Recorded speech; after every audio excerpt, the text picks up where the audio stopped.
Amis du puzzle de la vérité, bonjour et bienvenue dans cette nouvelle émission. Alors, aujourd'hui, je fais revenir un invité qui était là il n'y a pas très longtemps. C'est un ancien directeur de l'ASE. Est-ce que Bernard Bigenveld est là? Je suis là, bonjour.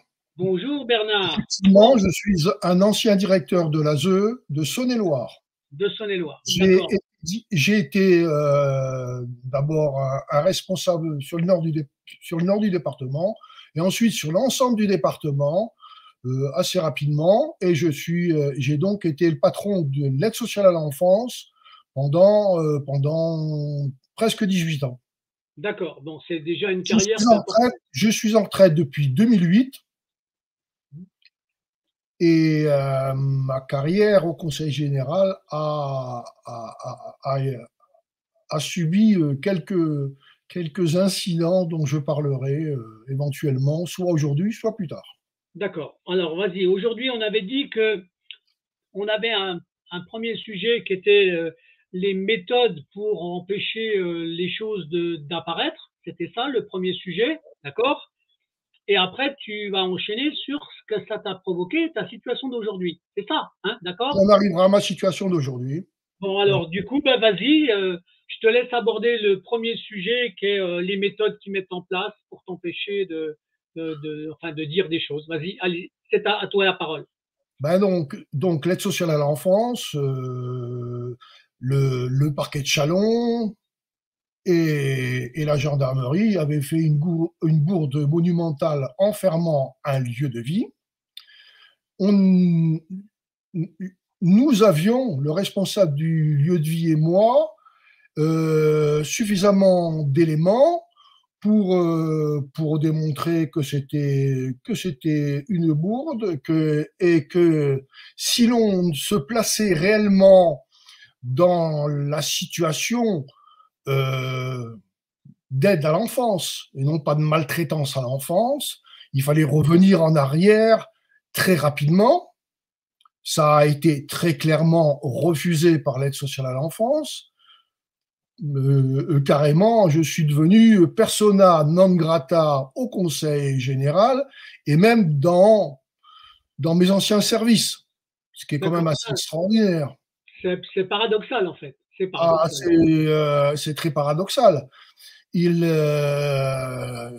Ma combativité est quelque chose d'assez connu, même si toutes les personnes ne m'ont pas connu, j'ai quand même une certaine réputation. Ouais. Hein, de ne pas me laisser faire. Et donc, j'ai voulu intervenir. Je me disais, je vais essayer. Je vous dirais que j'y ai pas cru beaucoup, mais j'ai au moins essayé de faire comprendre à mon ancien service qui s'était planté magistralement, qu'il n'y avait aucun danger pour les enfants et qu'il fallait donc trouver rapidement une situation pour ces gamins qui ont été raptés sans justification aucune, sans qu'ils comprennent quoi que ce soit Ouais. et essayer de trouver un petit peu une solution. Bon, je connais déjà les réactions, je connais un petit peu les politiques, et je sais qu'ils préfèrent, ils ont les jetons, mais leur attitude, c'est de faire le dos rond. Et effectivement, le président du Conseil général de Saône-et-Loire, André Acari, a fait le dos rond et a défendu ses services tout en sachant qu'ils avaient déconné. Il l'a reconnu Il l'a devant, reconnu. pas devant moi, ça c'est clair, mais il l'a reconnu dans son entourage et on a eu des échos très précis. Du côté du parquet de Châlons, il y a quelqu'un qui s'était déjà entêté dans un épisode antérieur et qui n'a pas voulu entendre même. Je pense que oui, la vice-proc, non, n'a pas voulu entendre. N'a pas voulu entendre. Je ne peux même pas dire qu'elle est totalement de mauvaise foi. Elle est simplement totalement butée. Voilà. Ben, c'est ça. Et du côté de la gendarmerie, la gendarme qui avait mis le feu aux poudres avec une avec une IP, comme on appelle ça une IP, c'est-à-dire un espèce de signalement de quelque chose, une information préoccupante. Voilà. Euh, elle n'a voulu très clairement que se couvrir, dissimuler son erreur. Et je l'ai entendu me dire au téléphone, alors qu'elle devait me rencontrer sur la demande de la vice-proc, euh, je l'ai entendu me dire nous ne sommes que de petites mains. Pas du tout une petite main dans cette affaire-là. Elle a mis le feu aux poudres. Elle a mis le feu aux poudres. D'accord. Sur, Hein. sur une erreur de document, en fait, sur un signalement qui n'avait pas lieu d'être. Elle aurait jamais dû faire ce qu'elle a fait. Elle n'aurait jamais dû entendre une gamine en fugue dans les conditions où elle l'a fait. Elle aurait dû faire tester la gamine qui avait passé 3 jours dans les bras d'un petit trafiquant de shit. C'était un préalable et elle s'est plantée. Et puis elle s'est fait intoxiquer. On a su après qu'elle s'était fait intoxiquer largement et qu'elle pensait être tombée sur le poteau rose. Dans le poteau rose, 3 ans et demi après, il n'a toujours rien donné. Et Ouais. Dieu sait qu'elle en a exploré des pistes, Donc, mais pas mais des les petites bonnes conséquences, pistes. par contre, les conséquences sont relativement graves, en fait. Ah, les conséquences, les gamins ont été amenés. Il y en a un qui a été hospitalisé le soir même en hôpital psychiatrique. Ils ont fait différents placements. On n'a pas tous les détails. Hein. On n'a pas pu Ouais. avoir des informations sur tous. Mais bon, avec des recoupements et puis bon, on a eu quelques échos. Le résultat n'était pas Jojo. Puis on a eu enfin un gamin qui a déprimé pendant un mois, puis qui est revenu au bout d'un mois. Mais dans l'intervalle, alors qu'il était déjà en surpoids, il avait pris 10 kilos. Oh là là, Et il a déprimé, d'après son travailleur social, une travailleure sociale que je salue, elle est courageuse, mais peut-être que c'est parce qu'elle est près de la retraite, et qui a osé dire que ce gamin déprimé, qui regrettait qu'il était très bien là où il était, et qui considérait Monsieur Rossi non pas comme donc le patron du lieu, non pas comme un monstre, mais comme un gros nounours. C'est comme ça qu'il l'appelait. Alors je vais vous bon. dire, c'est vraiment un gros nounours qui faisait 120 kilos à l'époque, hein, mais c'est un gros nounours, effectivement. C'est la description la plus réaliste que l'on puisse donner de lui. D'accord. Ben, c'est déjà. Mais il y a un côté sentimental dans le gros nounours, en fait. D'accord. C'est Ah, mais c'est un gros sentimental aussi. Vous savez, vous pouvez pas faire ce boulot avec des gamins qui, quelquefois, peuvent être très ingrats, avoir un comportement assez désagréable, qui sont souvent carencés, sans avoir quelque chose au fond de vous. Voilà. d'accord. Hein. Mais, mais donc, toi, ton combat, Bernard, ça a été de démontrer qu'il y avait eu une erreur, qu'il y avait Ah eu bah, un. oui. Et puis ensuite, et puis surtout, j'étais un témoin de premier plan. Enfin, je connaissais ce lieu de vie depuis très longtemps. J'étais un familier du lieu de vie. J'étais au lieu de vie la veille de la rafle et j'y étais le lendemain. Et c'était pas un hasard. Ce n'était pas Donc, un hasard. C'était quand tu dis la rafle, c'est l'enlèvement des enfants. C'est ça? l'enlèvement des enfants. Alors, j'utilise le terme de rafle. Et je me suis fait relever. Enfin, cette expression a été relevée ensuite par plus tard, lorsque nous avons été poursuivis par la justice, parce que nous aurions médit de cette pauvre gendarme, on m'a reproché le terme de rafle et on m'a dit la rafle, c'est pour la rafle du Veldiv. Je rappelle que la rafle du Veldiv, la rafle du Veldiv, on n'a pas séparé les enfants des parents et personne ne savait que ça se terminerait à Auschwitz. Donc, les gamins, là, ils se demandaient pourquoi donc il y avait autant de gendarmes et de personnes qui ne connaissaient pas, qui venaient pour les emmener. Il y a eu au moins 25 personnes pour récupérer 4 gamins, le cinquième n'étant pas là.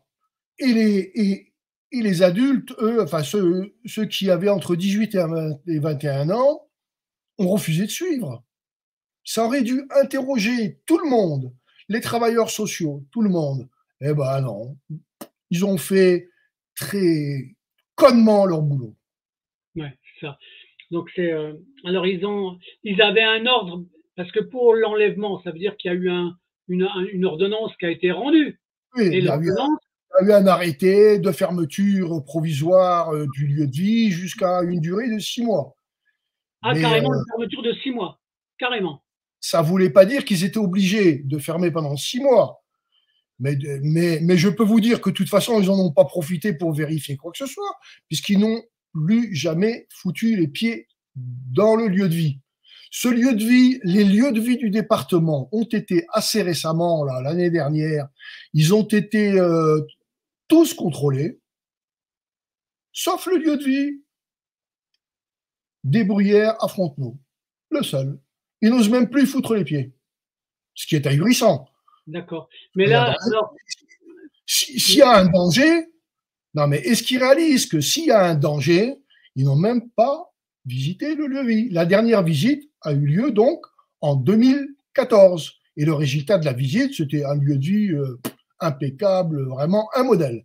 Et moi, je le présentais comme un modèle aux autres, du temps que je travaillais, aux autres candidats qui voulaient éventuellement monter des lieux de vie. Je leur ai dit, allez chez Monsieur Rossi, voyez ce qu'il fait, il est intéressant, voyez comment il a bossé, etc. Et c'était quelqu'un d'excellent conseil, d'ailleurs reconnu par tous ses pairs.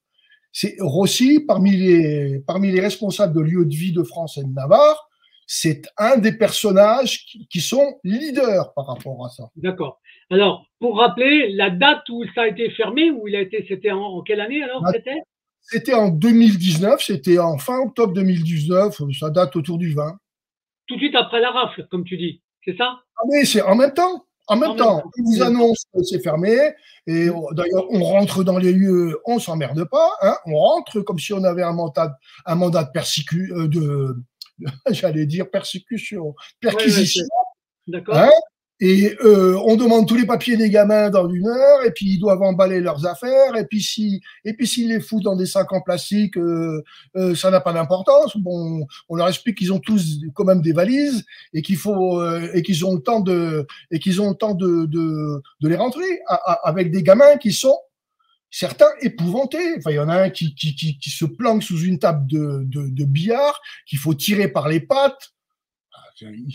Ça a été vraiment une sale ambiance qui a été d'ailleurs décrite sur FR3 Bourgogne par les deux jeunes majeurs, et qui racontent comment ça s'est fait. Ils ont été eux-mêmes extrêmement choqués. D'accord. Et donc toi, alors du coup, donc tu as voulu dénoncer ce genre de choses, J'ai essayé voulu de d'abord défendre. essayer d'arranger les choses. Ouais. Je me suis tourné vers l'ASE, je me suis retourné vers le procureur de Mâcon, qui m'a humilié. Je reviendrai là-dessus, mais vraiment un manque de psychologie extraordinaire, c'est ahurissant. Il m'a humilié grandement, mais je reviendrai plus tard parce que ça, c'est un petit détail. Mais bon, ce sont aussi les détails en disent long, hein. Et puis j'ai envoyé d'un courriel à la vice-procureure. Ouais. La réponse a été d'ailleurs un coup de fil de la gendarme. Et là, j'ai fait une grossière erreur, c'est que je me suis présenté trop comme quelqu'un qui critiquait ce qui s'était passé. Si j'avais dit enfin vous avez chopé cette canaille de Rossi, vous allez voir ce que je vais vous dire sur ce personnage, elle n'aurait pas remis le rendez-vous qu'elle était censée avoir avec moi. Elle a D'accord. remis un premier rendez-vous parce que, bon, elle avait peut-être quelque chose de plus important à faire, mais après, elle ne m'a jamais rappelé. Jamais. Elle ne m'a jamais donné un mot d'explication ni quoi que ce soit. Parce que je lui ai dit, écoutez, ça c'est, oh là là, alors là, c'est une histoire de fou. C'est une cabale, ça remonte à l'histoire d'une cabale de 2015, et puis c'est repris par toutes les falaises sont reprises par son ancienne épouse, c'est un règlement de compte, c'est pas autre chose, c'est une histoire de con, voilà. Grosso modo, c'est ce que je lui ai dit. Et elle s'est liquéfiée au téléphone. Elle s'est liquéfiée. Donc, Bon. j'étais déjà fixé sur son attitude à la gendarme. Hein. J'étais fixé. Donc, du coup, toi, derrière, tu n'as rien pu faire. Qu'est-ce que tu as entamé Je- comme procédure pour essayer de relever tout ça, à part le gendarme, la gendarmette et le procureur? les portes étaient fermées de partout. Celle du Conseil général, celle de la direction du service sociaux, celle de Mâcon. J'ai essayé de retéléphoner une fois à la vice-proc. J'ai réussi à l'avoir directement. Je dis simplement que j'avais été l'ancien patron de l'ASE. Elle a raccroché furieuse au téléphone. Elle m'a raccroché au nez. Ah Elle ouais? n'a pas voulu m'entendre. Ce qui est quand même un peu choquant. Parce que bon, on peut a priori estimer que quelqu'un qui a bossé 18 ans à l'ASE a quelques compétences et peut avoir quelque chose d'intéressant à Non, dire. mais c'est ça qui est complètement dingue. Parce que là, moi, ce que Ah bah j'essaye oui. pour que les gens comprennent, d'accord? Dans le mécanisme de l'autorité, avec le département, le Ouais. procureur et les gendarmes. Les gendarmes sont les gardiens, ils ont comme autorité le procureur. Quand un gendarme décide quelque chose, c'est le procureur qui relève. Mais le procureur, lui, il représente le département, d'accord? C'est le parquet. Mais le conseil général, le département, lui, pourquoi il a fermé sa gueule? Pourquoi il a pas intervenu? Pourquoi il a rien dit? Parce qu'il couvrait toutes les bêtises de l'ASE. Le président du département, André Acari, a fait le choix de couvrir ses services. Mais il savait très bien que ses services avaient déconné. C'est tout. C'est tout. Je sais pas, par connerie de toute façon, parce que je veux dire, il y a un moment où tout ça, tout ce château de cartes, il va se casser la gueule. De toute façon, je suis déterminé. J'ai 75 ans. Ouais. On me cherche, on va me trouver. On va me trouver. D'accord, d'accord. Donc là, ça veut dire que donc ça, c'était entre 2015 et 2019 ou encore en 2019 Non, ça? c'était en 2019. En 2019. Donc là, on va dire le département, c'est le conseil départemental. Donc c'est lui qui a la main sur, c'est lui qui a quand même la main sur les enveloppes budgétaires qui sont consacrées au La main service. sur l'aide sociale à l'enfance, c'est la première mission du département. La D'accord. plupart des gens croient que c'est l'État, etc. Ils parlent de la DAS. Non, c'est l'aide sociale à l'enfance. Ce que vulgairement on appelle la DAS, en fait, Ouais. c'est l'aide sociale à l'enfance. Ouais, Et le mais patron de l'aide sociale à l'enfance dans le département, c'est le président lui-même. d'accord. Donc c'est le président du département. Donc là, on est bien d'accord qu'il y a un moment donné, il gère des enveloppes budgétaires. Donc, le lieu que tu parles, qui a été fermé, lui, il avait une enveloppe tous les mois d'exploitation. Non, non, attends. Il était payé, il était payé par un prix de journée. La plupart, d'ailleurs, à ce moment-là, oui, tous les gamins venaient d'autres départements. C'est tout. Il n'y a pas de subvention, il n'y a rien du tout. C'est payé par un prix de journée. Voilà. Donc, il encaissait un prix de journée pour les enfants qui étaient placés dans son lieu de vie. Ce qui veut dire que si on lui interdit de travailler, du jour au lendemain, Il a plus finance rien. zéro. D'accord. Je signale qu'il a gardé quand même, en dépit de ça, qu'il a gardé les deux aînés trois même. Hein, puisqu'il y avait une jeune mineure, enfin mineure, elle avait 17 ans et demi. Et il a gardé les trois jeunes pratiquement gratis prodéo. Mais là, ce que j'essaie pour que les gens comprennent, Oui. le lieu, il est payé à la journée, mais il est payé par qui? Par le département? Par les départements placeurs. Concrètement, si tu as un gamin qui est placé par l'un, le département, l'aide sociale à l'enfance de l'un va régler D'accord. le Le lieu de vie. budget? D'accord, d'accord. Le lieu de vie. D'accord. Mais là, donc, du coup, il y a donc un dysfonctionnement sur l'accusation qu'on fait de ce lieu de vie alors qu'il tournait très très bien. Ça veut dire qu'après, ils replacent les enfants dans d'autres lieux, et c'est Alors là, ils les ont redispatchés à la va comme je te pousse. Ils en avaient rien à secouer. Ils n'avaient pas averti les départements placeurs. Ils n'avaient pas averti les départements placeurs.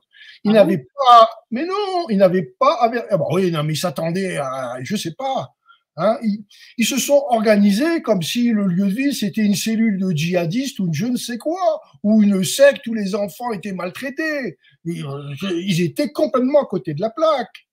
Et donc, les gamins, on les sauvait de quelque chose. Donc, ils se sont pas vraiment souciés de leur trouver un point de chute qui les aurait rassurés. Alors, attends, parce que pour qu'on comprenne bien, là, ils sont enlevés par la gendarmerie ou la police, peu importe, les enfants, mais ils sont accompagnés par des services sociaux. Par des gens du département. Il y a une dizaine de personnes du département. Il y a Alors, une quinzaine de gendarmes. mais les gens du département, ils sont dans quel service, ces gens-là? Il y en avait certains qui dépendaient du service logistique et qui se prenaient, il y en a un qui devait se prendre un peu pour un cador, puisqu'il a interdit même au fils Rosy de filmer la scène. C'est quand même extraordinaire. Tu es chez toi, dans ta propriété, et on t'interdit de filmer ce qui se passe. Sacrée mentalité, sans mandat. Sans mandat. Le seul truc qu'ils amenaient, c'est voilà, fermeture du lieu. Donc bon, bah, fermeture du lieu, et on peut rendre les enfants sans se comporter comme s'ils étaient une perquisition. Enfin, je veux dire, voilà. Ils étaient tellement dans le bien par rapport à un méchant, par rapport à une espèce de barbe bleue, qu'ils pouvaient tout se permettre. Ça a été scandaleux. Donc, ce sont des gens du département, mais il y avait aussi des gens des services sociaux, je suppose. Oui, il y avait quelques personnes des services sociaux, effectivement. Bah oui. Donc, ça veut dire que l'erreur, elle est conjuguée entre tous les services, en fait. Ah bah, bon, je vais pas accuser les services les services qui ont assuré l'intendance. Hein. Bon. Le type que je connais, bon bah, il s'est comporté comme un gros bêta, mais enfin, il n'était pas dans les services sociaux. Mais ce que je reproche aux gens qui étaient dans les services sociaux, c'est de ne pas avoir analysé très rapidement les réactions des gamins et de continuer, de persister. Oui, c'est ça. Ils ne tiennent pas compte de la vie des enfants, en fait. Les enfants, ils en ont rien à foutre, en fait. Bah, ils se montent un cinéma, quoi. Ils se montent un cinéma, mais ils regardent pas les réalités. Mais il faut avoir du courage aussi pour dire non, non, moi je continue pas ce boulot de cochon. Bon, bah, ils n'ont pas eu ce courage. Ils auraient pu dire on est en train de dérailler là, on est à côté de la plaque. Eh ben non, il n'y en a pas un qui a réagi, qui a dit non. Mais enfin, bon, j'ai quand même lu un rapport qui a été fait de ce qui s'est passé, parce qu'il y en a eu même deux, mais il y en a un qui comprend un petit peu mieux les choses que l'autre. Mais je peux vous dire qu'il y a un rapport qui a été fait par la responsable de la CRIP, c'est-à-dire la cellule de réception des informations préoccupantes. C'est d'un parti pris extraordinaire. Elle ne vient pas chez quelqu'un qui est soupçonné de quelque chose, elle vient chez un coupable. Et le coupable a le culot en plus, parce qu'il m'a au téléphone, de dire « Ah ben, j'ai justement au téléphone le dernier responsable compétent de l'aide sociale à l'enfance. » Ça lui a pas plu à celle-là, hein, ça lui a pas plu du tout. Carrément, carrément, carrément. Ah oui. Mais il y a beaucoup d'ego dans cette histoire-là. L'ego des travailleurs sociaux, l'ego de l'ASE, l'ego du président du conseil général, l'ego de la vice-procureure, l'ego de la gendarmerie aussi. Parce que le colonel de gendarmerie, alors que je commençais à dire oh, quelque chose pas trop méchante par rapport à la gendarme, dans mon blog sur Mediapart, est intervenu pour me dire écoutez, j'ai toute confiance en cette collaboratrice, etc. Oui, ok, c'est bon. Tous les gendarmes, ils sont tous parfaits. Moi, je n'ai rien contre la gendarmerie, soyons clairs. Hein. Je n'ai rien contre la gendarmerie en général. Je ne fais pas de généralité. Je ne fais pas non plus de généralité par rapport à l'ASE. Mais je suis en face d'un cas concret. Et le cas concret, je le connais, je l'examine. Et croyez-moi que je passe tout au tamis. Donc, voilà, on a eu des réactions corporatistes et de la part d'un homme politique, une réaction complètement idiote. Parce que j'ai proposé, dans une lettre que j'ai fait paraître sur Mediapart, au président du Conseil général de réviser sa position. Je ne m'attendais pas du tout à ce qu'il me réponde favorablement. Mais finalement, il aurait pu mener une opération, reconnaître que ses services avaient merdé et jouer au bon papa du département. Hein, Oui. C'est-à-dire être corrigé, être capable avoir le capable de corriger une erreur de ses services. Dans le social, tout le monde peut faire des erreurs. Je ne dirai jamais que je n'en ai pas fait moi-même. Et d'ailleurs, je sais que j'en ai fait certaines. Mais moi, je me dissimulais pas derrière mon petit doigt. Et j'ai reconnu. Et il m'est arrivé de reconnaître humblement m'être trompé. Si tu n'es pas capable de faire ce boulot en te disant qu'un jour tu vas faire une connerie, faut pas faire ce boulot. Si tu es là pour couvrir tes fesses et non pas pour aider l'enfance en difficulté, tu fais un autre boulot, c'est tout. Tu fais un autre boulot. Est-ce que toi, en tant qu'ancien directeur de l'ASE, tu interviens des fois dans des dossiers auprès de certaines mamans qui ont des renseignements à avoir ou des informations à avoir? Ça t'arrive, ça encore? Quand j'étais directeur, mon bureau, j'étais accessible. A priori, bon, comme on a déconcentré, c'était traité au niveau de ce qu'on appelait à l'époque les zones d'action médico-sociale. Mais mon bureau était ouvert. C'est vrai? Non, parce que je dis ça parce que. Oui. Et je peux te dire. Je t'explique pourquoi. C'est que il y a une maman qui a témoigné, qui a fait une vidéo avec moi sur un incident, où elle essaye de faire réparer des bêtises qui ont été faites sur son dossier. Mais comme elle était dans la Saône-et-Loire, elle a vu que tu étais aussi de la Saône-et-Loire. Elle me dit, j'aimerais bien lui parler. Okay, tu peux me parler? Moi, il n'y a pas de problème. Je te mettrai en contact avec elle. Aucun problème. D'ailleurs, sur mon blog de Mediapart, je mets mon adresse, mon numéro de téléphone et mon courriel. Eh ben, écoute, elle s'appelle Mélène. Je te donnerai son contact par email. Je te donnerai, d'accord? Bon, puis tu verras parce qu'elle va te poser 2-3 questions, en fait. D'accord? Ok? Donc, du coup, tu nous expliques que, tu n'as rien pu faire sur ce cas-là. Donc, je n'ai rien pu faire. La FR3 Bourgogne était intervenue. Ouais. Quand on voit le reportage de FR3 Bourgogne, c'est très clair. FR3 Bourgogne a bien compris qu'une connerie avait été faite. Et celui qui a fait le reportage a dit c'est une affaire à épisode.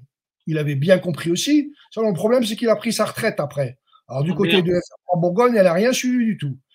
Il y avait une journaliste aussi du journal de Saône-et-Loire, Aurélie Bidot, qui avait fait un excellent article et qui montrait bien, simplement en interrogeant les gamins, en interrogeant tout le monde, qu'effectivement une connerie avait été faite. Elle le disait pas comme ça, elle le disait avec prudence, mais on le comprenait parfaitement bien. Malheureusement, elle n'est plus là, elle est partie travailler ailleurs, où son talent sera peut-être mieux reconnu. Ils l'ont jarté, tu crois, non? Comment? Ils l'ont jarté ou elle est partie d'elle-même? Oh non, non. Ne rajoutons pas au côté sombre de cette histoire. Elle est partie tout simplement. C'est sans doute une opportunité de carrière. Je n'en sais rien, mais je n'ai pas du tout à gloser là-dessus, non. Bon, donc là, donc du coup, toi, le sujet des méthodes où on t'a empêché, toi, en tant qu'ancien cadre de l'ASE, de pouvoir amener des éléments qui étaient concrets, qui pourraient prouver qu'il y avait une erreur, ils n'en ont jamais tenu compte. Et on m'a écarté en tant que témoin. On m'a écarté. C'est-à-dire, quand on dit on t'a écarté, c'est aussi bien le département que le procureur, que tout le monde. L'enquête préliminaire était menée par la vice-procureure. Ouais.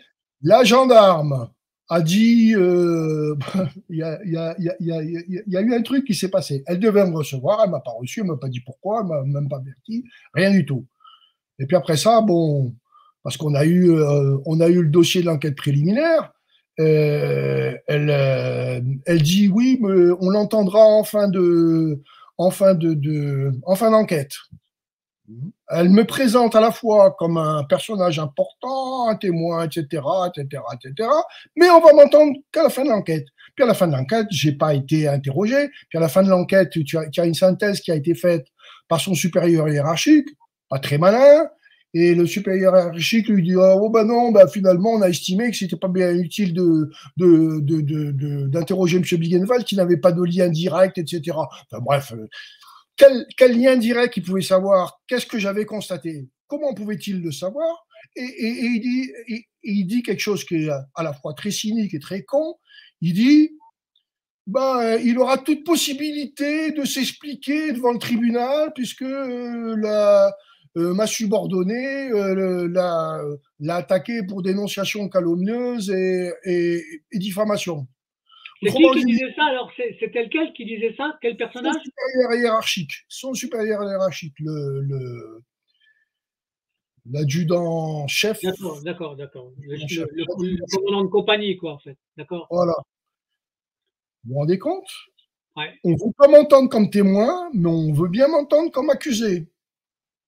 Alors que c'est là que c'est intéressant, parce que quand vous vous retrouvez au tribunal, et que vous avez les juges qui sont là et qui savent très bien, ou alors ils sont complètement idiots. Enfin, je pense C'était quoi comme tribunal, ça, Bernard? Eh ben d'abord, ça a été tribunal correctionnel de Châlons. Puis ensuite, ça a été cour d'appel à Dijon. D'accord. Et l'attitude, grosso modo, des magistrats a été comment vous attaquez à une gendarme. D'abord, en quoi ça vous préoccupe?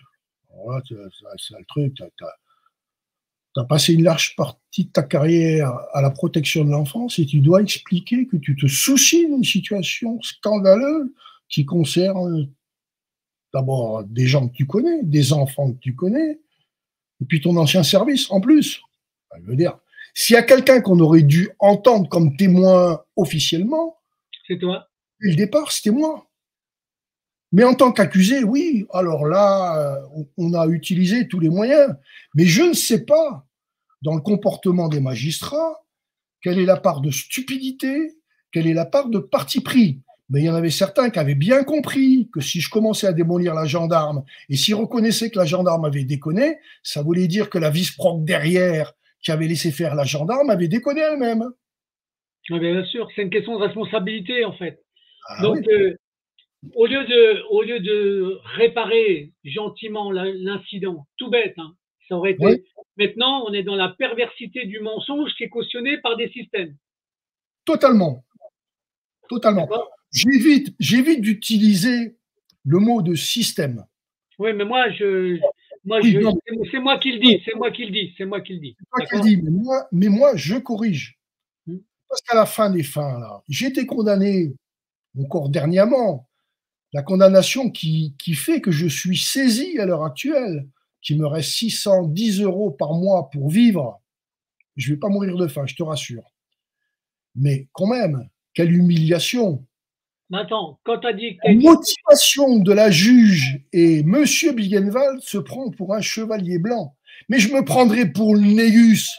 Qu'est-ce que ça pourrait foutre? La question, c'est de savoir si j'ai raison ou si j'ai tort. Et je peux vous dire que j'ai fourni un dossier qui est hyper sérieux et qui démontre comment il y a eu comme une espèce de synergie de conneries. Hein, des conneries qui se sont additionnées, qui ont joué ensemble, et ça a créé une véritable synergie pour qu'on se retrouve dans cette situation scandaleuse, où même les lanceurs d'alerte, comme moi et comme mon ami aussi, ben on doit les condamner. Le premier qui dit la vérité doit être exécuté. C'est exactement ça qui s'est passé. Alors donc, toi, tu es passé en première audience au tribunal de correctionnel de quoi? De Mâcon? De Châlons.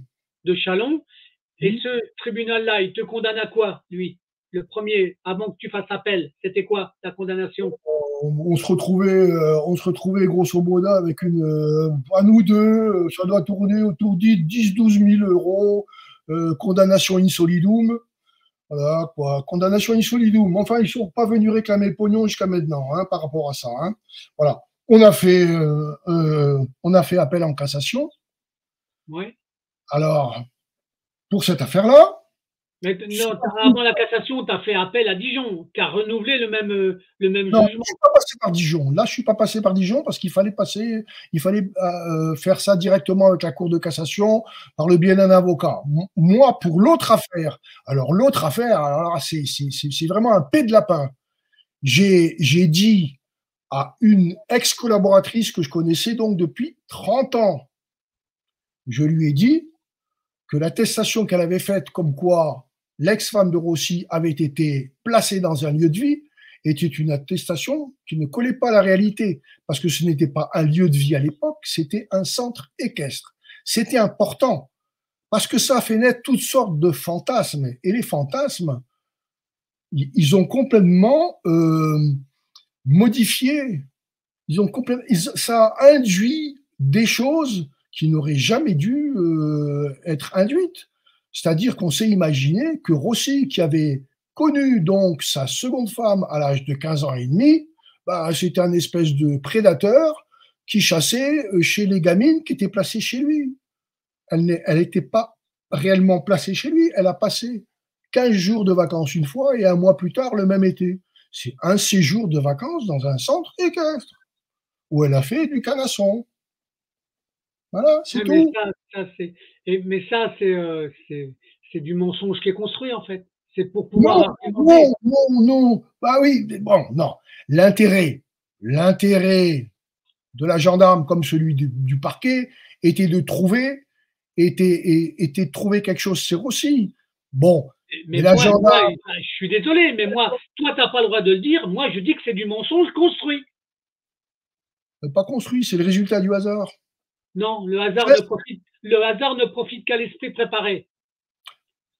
Écoute, comme tu veux. En tout cas, Non, moi, moi, c'est moi qui le dis, c'est pas toi, c'est moi qui le dis. D'accord? oui, tu le dis, mais moi, je me suis contenté de dire à cette ex-collaboratrice, dont une erreur, il y a 25 ans, m'a conduit au placard. Une petite erreur dans une chaîne de causalité. Parce que tout ça, toutes ces histoires, c'est des trucs. Il y en a un qui fait une connerie, il y a une autre, là, puis tu te retrouves avec une boule de neige extraordinaire et tu te retrouves écrasé. À cette collaboratrice, je lui ai rappelé tout simplement qu'elle avait fait une erreur à l'époque en traitant un dossier d'adoption, que c'est moi qui avais payé. J'avais payé par 4 ans et demi de placard et ensuite par 5 ans de harcèlement moral. Et je lui disais, là, vous en avez fait une autre, c'est destructeur. Elle a eu une trouille extraordinaire parce qu'il y avait la gendarmerie qui avait débarqué au conseil général et qui l'avait interrogé sur cette attestation qui était en fait une attestation bidon. Et je me suis contenté de lui dire à elle que je connaissais depuis 30 ans, donc avec laquelle je pouvais utiliser un langage familier. Je lui ai dit que son attestation était merdique, fumeuse et merdeuse. Voilà. Et pour ça, j'ai été condamné, vous savez à combien? Au total, avec les prêts d'avocat, parce que le Conseil général s'est fait porter civil, partie civile, etc. 14 000 euros. 14 000 euros. Le gendarme qui m'a entendu au début de cette m'entendre parce que j'étais poursuivi par le tribunal, moi j'en rigolais, je me disais mais qu'est-ce que c'est cette histoire? On me convoque pour ça. Et le gendarme a un peu souri lui aussi, il lui a dit bah, je sais même pas ce qu'on vous reproche. Je lui ai dit bah, écoutez, vous allez vite comprendre. Lisez mes billets sur Mediapart. Il a lu mes billets sur Mediapart, j'ai vu quelques jours après. Je lui ai dit, vous avez compris? Il m'a dit, oui, j'ai compris. Alors là est vraiment la saloperie. Là est vraiment le complot pour me faire fermer ma gueule. Personne de bonne foi, lisant ce que j'ai écrit, ne peut estimer sérieusement que que j'ai maltraité ce pauvre agent. Hein, enfin, ce pauvre agent. Il a quand même fait de belles conneries dans sa vie, minimum. Mais c'était une bonne agent par ailleurs. Hein. C'est pour ça d'ailleurs que la première fois, je ne l'avais jamais engueulé. Je lui ai juste fait un petit rappel. Je lui avais dit, voyez, une petite erreur, ça peut bouleverser la vie des gens. Vous savez, c'était gentil. Et je terminais mon courriel. Parce qu'en fait, je lui ai envoyé un courriel parce qu'elle ne me répondait jamais au téléphone. Je suppose qu'elle avait la trouille de me prendre au téléphone, bah, j'en sais rien. Elle a fait savoir par sa secrétaire qu'il fallait que je lui fasse un courriel. Je lui ai fait un courriel. Et mon courriel, il s'est terminé par « Je vous laisse sur ces réflexions ». Voilà. Je lui ai pas dit comme l'aurait fait quelqu'un de mal élevé, « Je t'encule, salope ». Pas du tout. Rien de tout ça. Je veux dire, c'est un courrier dans un style familier, mais finalement assez urbain et nullement menaçant. Eh ben, ça m'a coûté. En première instance, ils en ont même rajouté en seconde instance. Et je peux vous dire que le représentant du parquet n'a compris ce que je demandais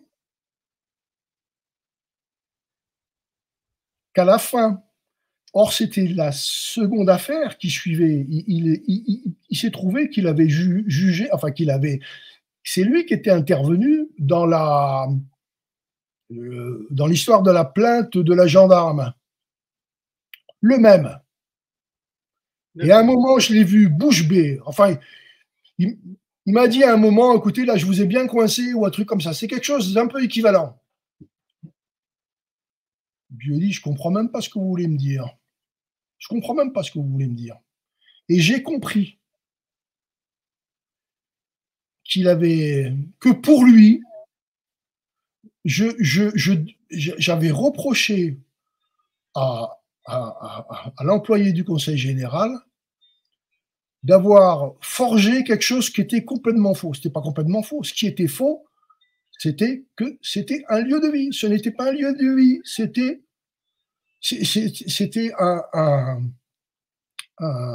un centre équestre. Un centre équestre. Et je peux vous dire que j'ai fourni une bonne vingtaine de photocopies de factures du lieu du centre équestre à l'époque. Le centre équestre, il a ouvert 7 ans, officiellement 7 ans plus tard. Il a fonctionné, il est vrai, en tant que lieu de vie déjà depuis 2 ans. Mais il y a même dans le dossier, il y a même l'ex-femme de Rossi qui dit elle-même « J'ai aidé Rossi à monter son lieu de vie ». Comment elle aurait pu l'aider à monter ce lieu de vie si ce lieu de vie existait déjà? On est dans une totale absurdité avec des juges qui ne lisent même pas les dossiers. Et Dieu sait que j'ai fourni un dossier qui est hyper chiadé. Je vous montrerai simplement le dossier qui a été fait sur cette affaire de corne-cul, de lieu de vie ou de centre équestre. Vous tomberiez des nues parce que je prouve tout ce que je dis avec des pièces. Et je montre à quel point c'est devenu une histoire de fou. C'est-à-dire, c'est une boule de neige voilà, c'est une boule de neige. À partir d'un petit truc de rien du tout, on en a fait une boule de neige extraordinaire et on a écrasé des gamins, on a écrasé tout le monde. On m'écrase moi, on écrase le Ludwig et on s'en fout. Alors là, pour l'instant, donc toi, parce que ta situation à toi, parce que tu as été condamné donc 2 fois alors, si je comprends bien. J'ai été condamné 2 fois, bah oui. Alors, et je peux vous dire que pour la gendarme, on en avait amené des éléments qui prouvaient bien notre bonne foi. Mais il y a un petit truc qu'il faut que je vous explique. C'est lorsqu'on diffame par voie de presse ou qu'on estime qu'on a diffamé par voie de presse, il n'y a pas d'enquête du juge d'instruction. Le juge d'instruction, il se contente juste de vous demander, vous avez bien écrit ça, vous avez dit, on a dit, bah oui, puis alors ça va nous donner l'occasion d'en parler. Elle n'a pas fait d'enquête, mais c'est normal. Mais là où elle aurait dû faire une enquête, c'est pour ce qui est de la dénonciation calomnieuse. La dénonciation calomnieuse, nous avions averti l'IGGN en leur disant, écoutez, la gendarme a récupéré une jeune qui avait chichonné pendant 3 jours, elle en a obtenu des soi-disant révélations. Euh, ça veut rien dire. Et puis après, on a eu d'autres éléments, enfin, on a eu d'autres éléments, bien sûr, puisqu'on a eu un enregistrement de la gamine avec une copine qui était encore au LVA et où elle expliquait comment les choses se sont passées. Elle disait, mais j'ai jamais dit que j'avais été maltraité, j'ai jamais dit ça. Puis elle était effarée, elle était complètement effarée de ce qui était arrivé. Et puis enfin, elle a dit oui, enfin, parlant de la gendarme, ma pote, elle l'appelle ma pote. Ah oui, la gendarme lui téléphonait très régulièrement.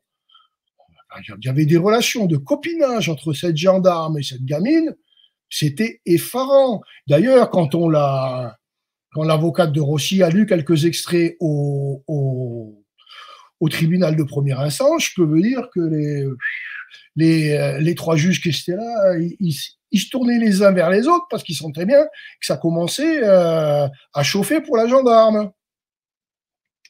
Soit dit entre parenthèses, c'est la seule fois où j'ai vu la gendarme. Hein. D'accord. Donc là, bon, écoute, en tout cas, donc toi, pour l'instant, donc toi, alors, tu as été condamné 2 fois à quelle date? Les dates de tes condamnations, c'est quand? Alors, Enfin les dates de la cour d'appel, ça date du mois de mars, de 2020, de 2022. d'accord. Et au total, tu es condamné à combien? L'enveloppe totale de ta condamnation, c'est quoi? Si je dois tout payer, j'en ai pour 22 000 euros, quelque chose 22 comme 000 ça. euros. Je n'ai pas calculé au centime près, mais j'ai bon espoir quand même qu'en cassation, ils voient bien que c'est une histoire de con, quoi. Hein, D'accord. Et là, pour l'instant, mais je peux pas garantir. Je peux pas le garantir parce que quelquefois ils sont très feignasses à la Cour de cassation. Tu sais que quelquefois ils peuvent rejeter des affaires tout simplement, même sans justification. oui, je sais, non, non, mais ils mettent une irrecevabilité, en fait, un Voilà, truc. irrecevabilité qui n'est même pas réellement justifiée. Non, non, mais Et je me suis heurté déjà à ça dans cette affaire-là, parce que j'avais demandé que l'affaire ne soit surtout pas traitée par Chalon. Pourquoi? Parce que j'ai contre moi le procureur de Chalon, j'ai les petits copains de la vice-procureure. Ah oui, ils se oui, bien connaissent sûr, tout bien sûr, ça, ils se bien sûr. connaissent. Et le corporatisme a joué à fond la caisse. Alors je ne sais pas s'ils se sont dit, ce type, de toute façon, c'est un délirant, s'ils y ont cru ou s'ils n'y ont pas cru. Mais je sais une chose, c'est qu'ils n'ont pas bien lu le dossier et qu'ils avaient un sacré parti pris. Hein, un sacré D'accord. parti pris. C'est-à-dire, ça démarrait assez mal. Et puis j'ai entendu les magistrats quand même dire des conneries. On m'a fait dire que je disais des gendarmes de Saône-et-Loire qui fumaient des substances illicites. Ça n'a cessé d'être répété. Ce n'est pas vrai. Dans un petit billet, et d'ailleurs c'était un petit billet assez marrant, assez léger, j'ai dit simplement, tout ça pour dire que c'est à croire que les gendarmes de Saône-et-Loire fument peut-être des substances illicites. C'est à croire que, ça ne veut pas dire ils fument des substances illicites. Et quand je dis, mais je n'ai jamais dit ça, on m'a fait fermer ma gueule. Du genre, bah, écoutez, on sait lire. Oui, non, mais c'est l'interprétation. Ils sont dans l'interprétation comme ça les Attends, arrange. monsieur. C'est si, Oui, oui, oui. ils utilisent pour pouvoir fabriquer On des motifs. ne peut pas lire. Ouais, ils l'ont même pas utilisé ce truc-là. Ça s'est resté. Ça, on l'a pas retrouvé. On l'a pas retrouvé dans le jugement. Non, non, ça s'est fait en quelque sorte en off. Mais Ouais, c'était c'est pour ça. laisser croire que j'étais un espèce de con qui prenait Ouais. tous les gendarmes pour des C'est drogués. c'est de la manipulation d'esprit. C'est de la C'est manipulation. quand même de la manipulation. Mais vous savez, faut jamais sous-estimer la part de conneries chez les gens. Hein. Ouais, Faut non, jamais bien la sûr. sous-estimer. Parce que Alors pour moi, monter un complot, il faut être intelligent. Hein. alors, Moi, je parle pas de complot. Je parle synergie de stupidité. d'accord. Alors maintenant, moi j'ai une petite question qui me vient là par rapport à tes condamnations. Est-ce que tu as, est-ce que tu des phases de mise en exécution avec des saisies qui sont arrivées ou pas du tout? Mais je peux te dire donc pour l'affaire de cette histoire là où j'ai parlé d'attestation merdique. Ouais, ouais, je suis saisi là. Ils m'ont piqué tout. C'est bloqué. Ils m'ont piqué tout mon pognon. On me laisse 610 € pour vivre par mois. J'ai le paplard là, voilà. Il me demande mon acquiescement, voilà, dénonciation de saisie attribution, voilà. C'est bon? Alors, je vais en arriver à l'introduction, à peut-être l'autre partie. Oui. J'ai contre moi, là, à la manœuvre, derrière cet agent qui finalement n'a même pas compris le courriel que je lui ai envoyé, qui a été affolé, qui s'est tourné vers le conseil général, puis le conseil général, et puis le patron du département a joué au bon papa d'ailleurs. Quand je m'adresse à lui, je lui dis Monsieur le président du conseil général et cher bon papa départemental. Il pousse un peu. Ils l'ont soutenu, ils sont fait partie, ils sont portés partie civile. Ils ont pris un avocat qui coûte la peau des fesses pour le travail qu'il a fourni. Donc déjà, dans cette condamnation à grosso modo 14 000 €, il y a à peu près 12 000 € d'avocat. Ah oui, j'ai été condamné, il faut payer l'avocat de l'autre partie. Voilà. Mais où c'est vraiment scandaleux, où c'est vraiment ignoble, c'est qu'il y a 25 ans, on m'a foutu au placard pendant 4 ans et demi, 2 ans de placard. J'ai obtenu une décision du tribunal administratif de Dijon qui m'a réintégré. Ils ont fait semblant de me réintégrer. Il a fallu encore 2 ans et demi pour que je sois réintégré sur mon poste. Et j'ai subi, à la suite de cela, 5 ans de harcèlement moral. Donc j'aurais connu au conseil départemental de Saône-et-Loire 9 ans et demi de harcèlement moral. Je me suis retrouvé surendetté à l'époque parce qu'il fallait que je finance mon avocat. Dieu sait qui m'ont coûté la peau des fesses. Il a fallu que je finance mon divorce parce que c'est une histoire abominable que je raconterai peut-être dans un autre épisode si tu en es d'accord. Oui. Et je veux dire, je me suis retrouvé surendetté, moi, du jour au lendemain, moi qui étais le patron de l'aide sociale à l'enfance et qui accordait des aides financières à tous les miséreux du département. Dieu sait que j'en ai signé des papiers pour des allocations temporaires, etc. Et ça, alors, tu vois, je différencie bien cette histoire de corne-cul, la seconde histoire du LVA, qui est une addition de conneries, avec le vrai complot qui a été montré contre moi pour me nuire par un espèce de salaud de conseiller général qui réglait avec un compte avec ma femme dont j'étais séparé, je précise bien, j'étais séparé, qui a eu une liaison avec elle. Elle l'a envoyé chier après avoir couché avec lui. Ben, elle s'est vite rendu compte du salopard que c'était. Elle a envoyé chier et donc il a fait semblant de se préoccuper du dossier d'adoption de sa cousine pour me coincer et pour m'obliger en quelque sorte à revenir sur mon éthique qui était très ferme par rapport à l'adoption. Je n'admets pas de passe-droit en matière d'adoption. Je ne cède pas à la pression. J'ai eu la pression du directeur général des services et on m'a foutu au placard pour ça. On a même fait fabriquer des fausses, enfin une lettre ils ont fait 2 lettres de dénonciation des cousins du conseiller général. Le conseiller général, il s'en foutait royalement de sa cousine. Il disait que c'était la givrée de la famille. Mais là, on va rentrer dans des détails, on va sortir du temps qui est imparti, mais c'est une affaire qui vaut le coup. Bon, ben, on fera un sujet sur ça, en fait. Ça vaut le coup parce que ça va parler des magouilles qu'il peut y avoir en matière d'adoption. Et on va arriver à un thème qui m'est cher, c'est quand même la corruption du milieu politique. D'accord. Eh bien, écoute, ça sera le sujet de la prochaine. C'est très clairement en arrière-plan une affaire de corruption. On n'a pas rendu au Conseil général un service à ce salaud dont on savait que c'était un salaud. on lui a rendu service parce qu'on était bien coincé dans une affaire et qui s'était porté à la défense du département. Il y avait la cour, la chambre régionale des comptes qui avait épinglé le département et il s'était porté à la défense du département. Donc c'est un échange de bons procédés dont j'ai été la victime.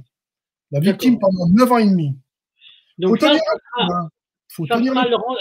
ça sera le rendez-vous numéro 3 pour parler de comment c'est arrivé, comment ça s'est construit. Et, voilà. Donc là, pour cet épisode-là, hein, et tu comprends pourquoi j'ai les boules et pourquoi je ne supporte pas l'injustice. Ah non, d'accord. Bon, en tout état de cause, déjà là, cet épisode-là, il va être mis en ligne, bien entendu, parce qu'on a fait le tour des 2 sujets, d'accord? Moralité, on va se donner rendez-vous quand pour la prochaine fois? Quand tu veux. Bon, ben, je vais te faire suivre une information. Je te rappellerai simplement, ben, je te donnerai rendez-vous, on fera ça dans le milieu de la semaine prochaine, peut-être, d'accord? Voilà, ça me va. Mais je te reconfirme, avant que je lance le générique de fin, d'accord?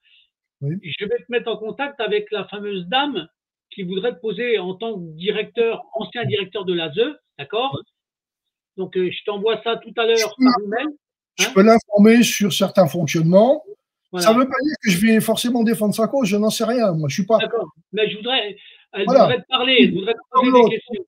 Et dis-lui qu'elle peut me parler librement, je l'entendrai, je prendrai le temps. D'accord? D'accord, ok. On fait comme ça. Ok, Bernard? Et puis, si elle m'appelle sur ma ligne, sur ma ligne fixe le soir, ça ne m'ennuie pas du tout de décrocher. D'accord. Bon, ben, je lui ai fait savoir ça et je te donne rendez-vous à très bientôt en te remerciant pour ce nouveau témoignage. D'accord, Bernard? Juste une seconde. Il y a d'autres personnes qui m'ont contacté. Hein, parce qu'ils regardent un peu sur le truc, ils voient que je me suis battu contre l'ASE, puis j'ai des gens qui me racontent des histoires qui sont dégueulasses quelquefois. Quoi. Voilà.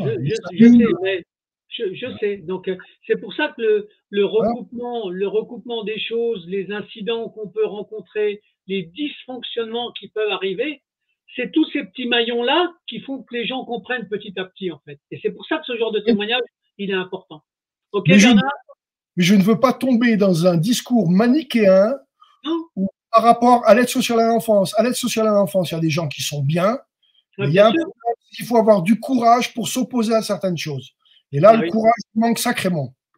Bah oui, mais quand on voit les conséquences, on comprend pourquoi il y a des gens qui n'ont plus de courage. Hein. D'accord? Ah oui, je paye, hein. Je paye. Voilà. Bon, Bernard, je te dis à bientôt, ok? Merci de ton rendez-vous. À bientôt. Salut.